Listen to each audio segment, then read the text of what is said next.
Bonjour tout le monde, André Côté. L'entretien de l'échangeur d'air, c'est un composant qui est important dans un bâtiment, surtout dans les nouveaux bâtiments où les bâtiments sont beaucoup plus étanches. Alors, on a besoin des petits poumons mécaniques pour pouvoir faire travailler notre bâtiment et donner un apport en air frais dans le bâtiment. Je vous donne comment l'entretenir, comme je vous ai dit dans les circonstances actuelles.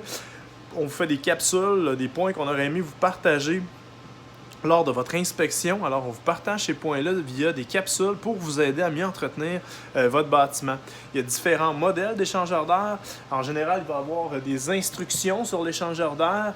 Des fois, il ne serait pas récupérateur de chaleur. La maintenance est plus facile, mais dites-vous que d'emblée, il y a une maintenance à faire environ 3 à 4 fois par année. Alors, pour procéder à l'ouverture, premièrement, c'est toujours recommandé d'arrêter l'électricité. Alors, vous allez débrancher le fil de votre échangeur d'air.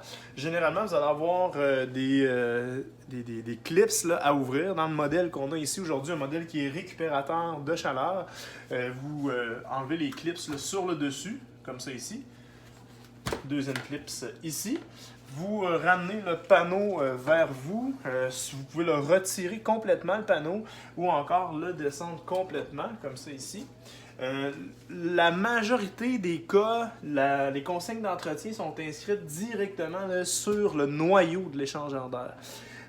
La majorité des échangeurs d'air récupérateurs de chaleur, pourquoi récupérateurs de chaleur? C'est que le froid et le chaud vont se rencontrer dans le noyau, alors ça fait un air qui est moins froid un petit peu là, dans la redistribution de l'air vicié avec l'apport d'air. Généralement, là, vous avez pas mal tout le temps le même genre d'entretien, mais respectez toujours les consignes d'entretien.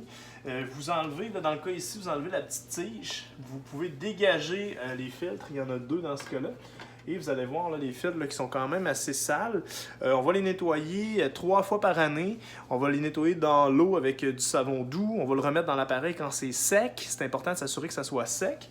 Et quand c'est fait, vous le remettez dans l'appareil là, via les petites tiges. Vous le remettez par-dessus le noyau là, du récupérateur. Comme ça ici, vous en avez 2. Et le noyau ici, le noyau complètement, vous allez le nettoyer 1 fois par année. Celui-là, vous allez l'imbiber complètement dans l'eau. Et dans l'eau pendant 3 heures de temps. Une fois que ça va être fait, vous allez le remettre dans l'appareil. Celui-là, il se tire complètement. Regardez ce que je fais en ce moment. Il se tire complètement. Il y a des petites rails. Vous l'enlevez, vous l'imbibez dans l'eau. Et vous respectez là, les consignes d'entretien, comme je vous disais tout à l'heure. C'est ici, regardez les petites rails, c'est assez facile à replacer.